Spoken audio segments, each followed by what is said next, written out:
Salut, c'est Gobrax. Aujourd'hui, un petit retour d'expérience sur la T2 Ultralight Pro. Alors, tout d'abord, je tenais à m'excuser parce que là, j'ai pas la tente sur moi. J'aurais bien aimé vous faire la vidéo avec la tente, mais bon là, j'ai dû m'absenter pour à peu près une semaine là de chez moi. Donc voilà, j'ai un peu de temps de libre, donc j'en profite pour vous faire cette petite vidéo. Voilà, ce petit retour d'expérience, ou Ritex, comme on dit sur YouTube. Alors, pardon.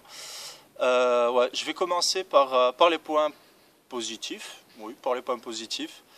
Ils n'ont pas beaucoup changé par rapport à ce que j'ai pu en dire sur l'autre vidéo, ou peut-être que je sais même pas. En fait, je l'ai même pas revisionné.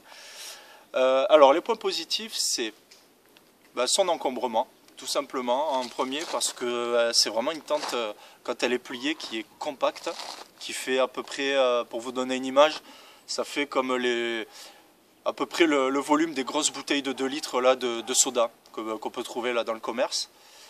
Donc voilà, son encombrement, elle tient au cul du sac, nickel. Après, deuxième point positif, le poids. Le poids, elle fait seulement 2 kg pour une tente 2 places. C'est pas mal du tout. Après, attendez, troisième point positif. Oui, pardon. J'avais fait des petites notes là, mais ça me revient. Le montage et le démontage. Avec un bémol, il faut quand même avoir une certaine pratique, on va dire. Au bout de 5 à 10 fois que vous allez la monter, démonter, en comprenant bien toutes les petites subtilités et tout ça. Et là après vous pourrez la monter les yeux fermés honnêtement, hein, même sous le vent, sous la pluie et tout ça, sans problème en 5 minutes, montre en main. Et sans trop forcer je pense, je me suis jamais chronométré pour tout vous dire. Voilà, c'est à peu près tout pour les points positifs. Maintenant les points négatifs. Le premier point négatif qui n'est pas des moindres, en tout cas dans l'utilisation que j'en ai, c'est-à-dire en mode bivouac. Et c'est-à-dire que je reste en moyenne une douzaine, de 12 à 15 heures, on va dire, au même endroit. Et c'est la condensation. La condensation, c'est vrai que c'est même par temps peu humide. Et ouais, le matin, on se retrouve avec de l'humidité. C'est pas pratique, on va dire. C'est vraiment pas pratique. Surtout si vous faites ça sur plusieurs jours, hein. Plier une tente mouillée, la redéplier le soir et tout ça, c'est pas top, quoi. C'est vraiment pas top. Voilà. Après, après sans parler que par rapport à la dernière fois, la dernière vidéo, j'ai fait un bout de GR60 hein, où après je me suis retrouvé un peu sous la pluie et tout ça. Attendez, pardon. Darwin, viens ici là. Excusez-moi. Oui, pardon. Voilà, par rapport à la dernière vidéo où j'ai fait le bout de GR60, je me suis pris la pluie et honnêtement, le matin, elle était aussi mouillée à l'intérieur qu'à l'extérieur. C'était vraiment de la folie, quoi, de la folie. Donc voilà pour le point négatif. Et oui, aussi excusez-moi hein, de bafouiller, mais bon, je suis un peu fatigué. Enfin voilà.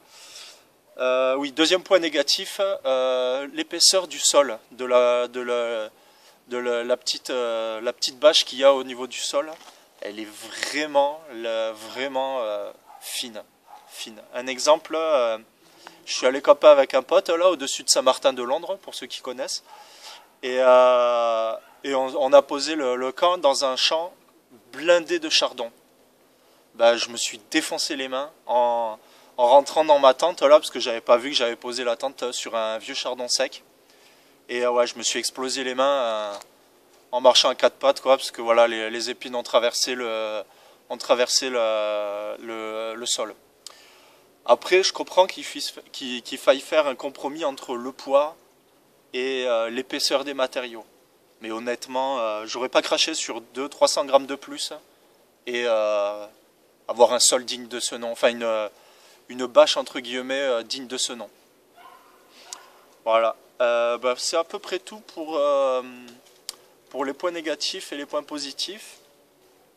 Je voulais aussi faire un petit clin d'œil à Samy 04 0770. C'est Samy SAMY 04 0770. C'est un YouTuber, je vous invite à regarder ses vidéos.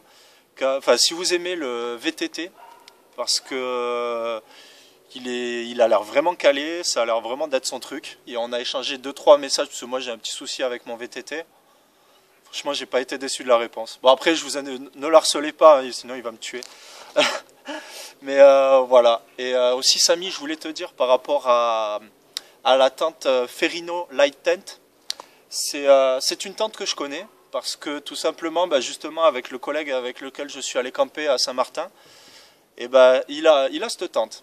Il a acheté cette tente, on est allé d'ailleurs l'acheter ensemble. Et bah, en fait, cette tente, elle me branche pas trop pour 2 points. C'est l'espace intérieur. Parce que le vendeur qui nous a conseillé pour cette tente et tout, lui-même avait cette tente, enfin a cette tente. Et en fait, il nous disait, bon, il doit faire à peu près 1,85 m à vue de nez, voire un petit 1,90 m, parce qu'il est... Ouais, je fais 1,80 m, il était quand même un peu plus grand que moi. Et lui, il doit dormir, bon, c'est pas une armoire à glace, hein, mais bon, une normale, quoi. Et ben, il doit dormir avec son sac de rando sous les pieds. Parce que justement, il n'y a pas assez d'espace à l'intérieur pour mettre son sac confortablement sur le côté. Ou, enfin, voilà, il n'y a pas beaucoup d'espace. Et deuxième point qui fait que bon, je vais un peu attendre, enfin, ouais, je sais même pas, je pense pas que je vais pencher pour cette tente, c'est que bah, elle se monte en 2 parties, dans le sens où on monte la moustiquaire et après on pose la bâche par-dessus, enfin l'isolation par-dessus. Et bah, ça, sous la pluie, s'il pleut comme vache qui pisse, ça va pas le faire. Enfin, ça va pas le faire, ça va mal le faire, on va dire. Donc voilà, Samy, pour répondre à ta question là que tu m'as posée hier, ben voilà, je connais un petit peu cette tente et ou alors peut-être pourquoi pas une tente d'été, mais bon pour l'instant j'ai pas les moyens d'avoir 2 tentes, à plus ou moins 100 € chacune pour chaque saison, donc voilà, bon. Donc ouais, c'est à peu près tout pour les commentaires vis-à-vis des tentes. Et voilà, bon, je voulais faire aussi un petit clin d'œil à Doc Racism, qui s'est fracassé malheureusement le pied, enfin fracassé, qui s'est niqué le pied bien comme il faut lors de sa dernière, de sa dernière vidéo là, de son raid. Bah voilà les gars, moi je trouve que ça, comment dire, ça calme. Voilà, personne n'est à l'abri d'un accident. Et voilà, faut vraiment faire gaffe, faut vraiment être super prudent. En plus, il avait des chaussures coquées. Vas-y, apporte Darwin. Désolé. Voilà. Oui, ouais, il avait des chaussures coquées et pourtant il s'est explosé le pied, quoi. En plus, il avait l'autoki et tout. Enfin, je me suis un peu mis à sa place et ça m'a refroidi, honnêtement. Hein. Ça m'a un peu calmé. Donc, ouais, de la prochaine fois, je serai 2 fois plus prudent grâce à lui. Et bah voilà, je voulais dire, mec, remets-toi bien, reviens bientôt. Et voilà, et fais pas gaffe aux commentaires à la con qu'on te met, les petits commentaires mesquins. Faut pas faire gaffe à ça. Et bah, je crois que c'est à peu près tout. Je crois que c'est à peu près tout pour la présentation. Oui, je voulais vous dire aussi, si vous voulez que je me souviens plus si je l'ai dit au début de la vidéo, si vous voulez que je refasse cette vidéo avec la tente, n'hésitez pas, dites-le moi. C'est pas du tout un problème, je comprendrai. Et je supprimerai cette vidéo pour en refaire une avec la Quechua. Donc bah, voilà les gars, j'espère que ça aura été un peu... enfin comment dire, que ça vous aura un peu plus aidé ou... ouais, ou pas à choisir cette tente quoi. Donc voilà. Allez, à bientôt. Et prenez soin de vous, allez camper, enfin comme d'hab quoi. Ciao les gars.